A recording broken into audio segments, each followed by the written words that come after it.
प्रणाम, नमस्कार। अ, हमारे बीच आज हम लोग एक बहुत ही महत्वपूर्ण जो विषय है, जो हमारी संस्कृति का एक बहुत ही महत्वपूर्ण आधार है।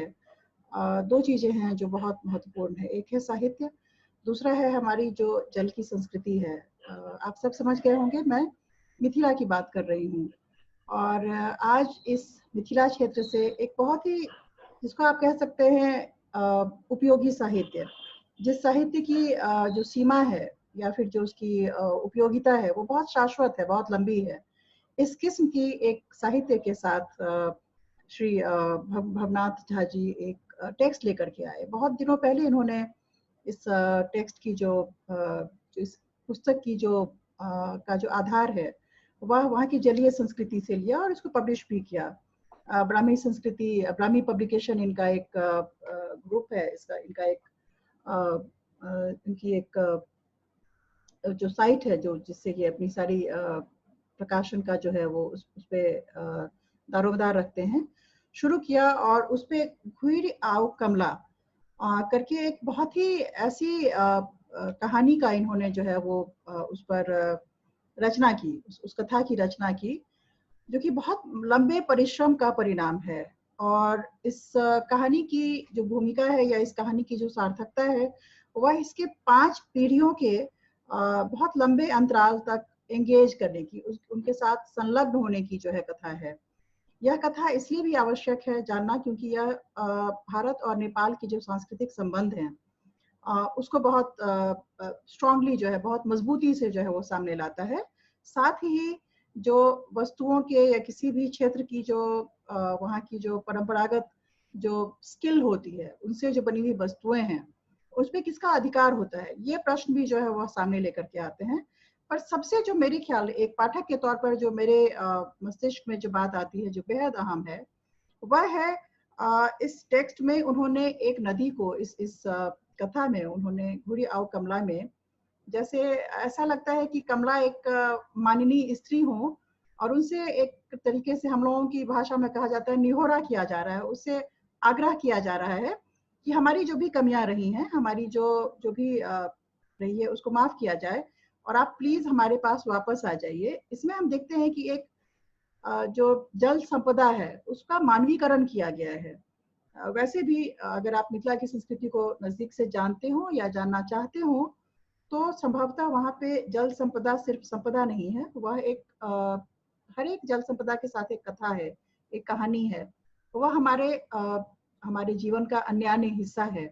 तो ऐसे ही एक अद्भुत जो टेक्स्ट है घुड़ी आओ कमला पर बात करने के लिए लेखक आज स्वयं हमारे साथ उपस्थित हैं। हम श्री भरद्वाज जी का बहुत बहुत स्वागत करते हैं और उनसे आग्रह करते हैं कि वो पहले अपना परिचय दें और घुड़ी आओ कमला का परिचय जो है वह उसके विषय में क्या कहना चाहते हैं, टेक्स्ट के विषय में, वो हमसे मुखातिब हो। जी नमस्कार जी प्रणाम। घोड़ी आओ कमला एक मैथिली कहानी है जिसकी रचना मैंने आज से करीब 20 वर्ष पहले पूर्ण की थी। यद्यपि अपनी रचना के संबंध में कुछ कहना एक बहुत दुविधा की स्थिति में ला खड़ा कर देता है, क्योंकि रचनाकार को जो कहने की बात रहती है वह सब कुछ अपनी रचना में कह देता है। लेकिन जब चर्चा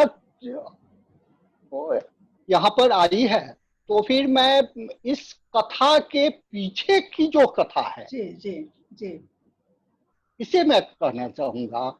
जो बात इस कथा में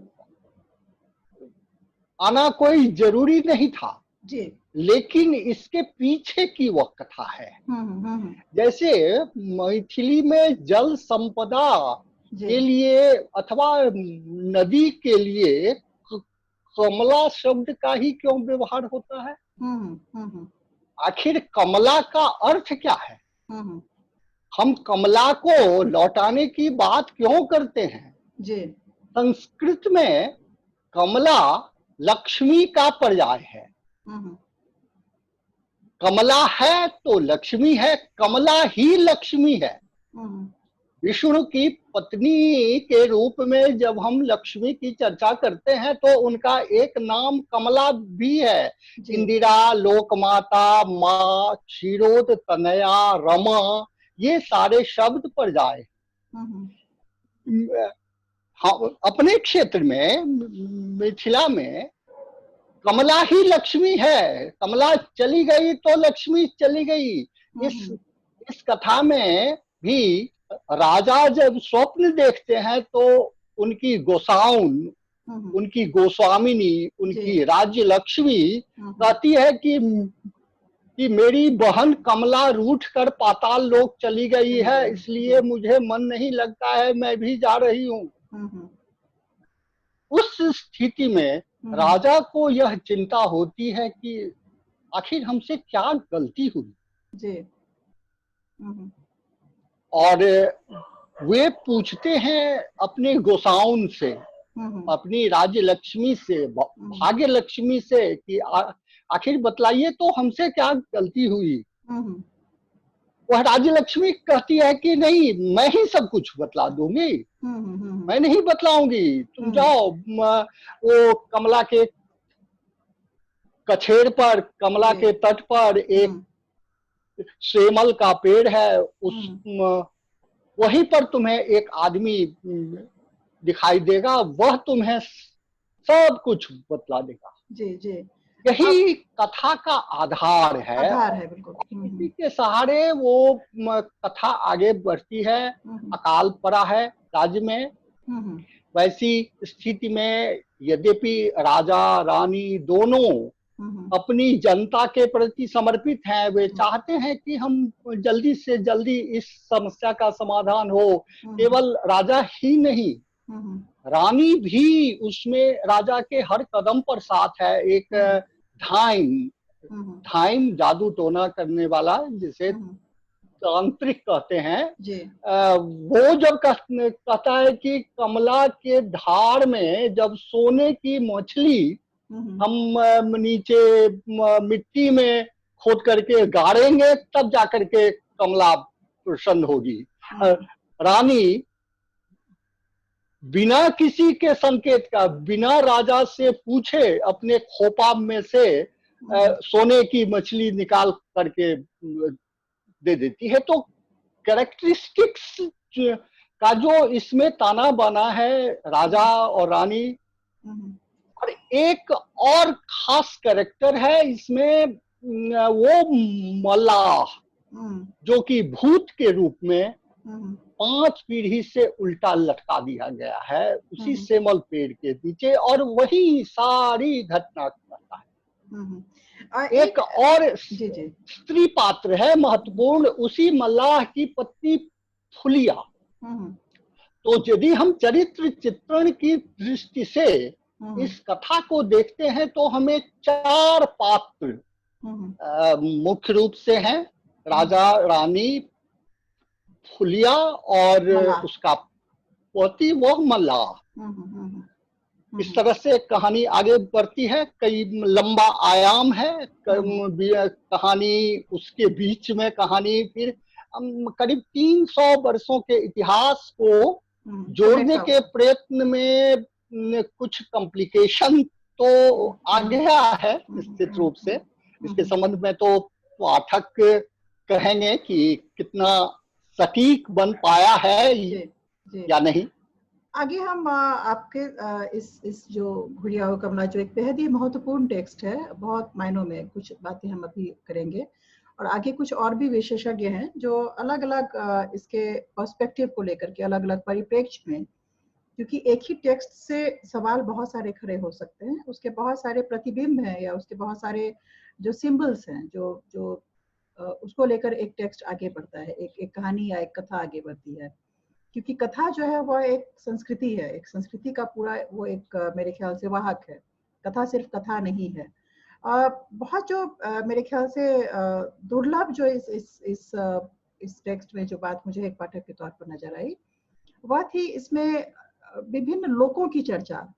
जैसे मेरे ख्याल से जैसे पाताल लोक की बात की जाती है, या जिस तरीके से एक लोक की चर्चा तो खासियत है ही इसकी, जिसपे आप संभवतः आगे और विशेषज्ञों से बातें करेंगे। जो दूसरी इसकी बहुत बड़ी खासियत है कि कास्ट कंपोजिशन को लेकर के मेरे ख्याल से जिस तरीके से जो जाति समीकरण जो है जो हमारे सांस्कृतिक परिवेश में, उसको लेकर के ये कथा काफी समावेशी है। इस कथा का जो मेरे ख्याल से एक बहुत ही महत्वपूर्ण, जैसे लोक समावेशी है, जैसे आप अलग लोकों की बात करते हैं, उन लोकों में जो लोक का सबसे बड़ा पहलू है वह है लोक का समावेशी होना। यह कथा बहुत समावेशी है, इस पर आपकी क्या टिप्पणी है?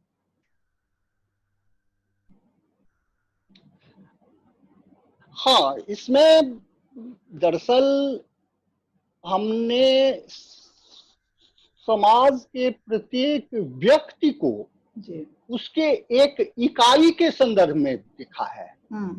यदि इसमें एक जाति मल्लाह है, एक जुलाहा का उल्लेख हुआ है, एक हलवाई का उल्लेख हुआ है, काफी समावेशी है।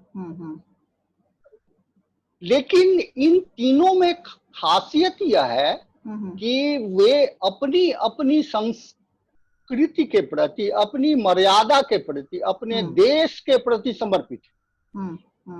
मैं एक घटना का जिक्र करना चाहूंगा जिसमें वो केशव साहू के ऊपर आरोप लगता है कि विदेशी उद्योगपति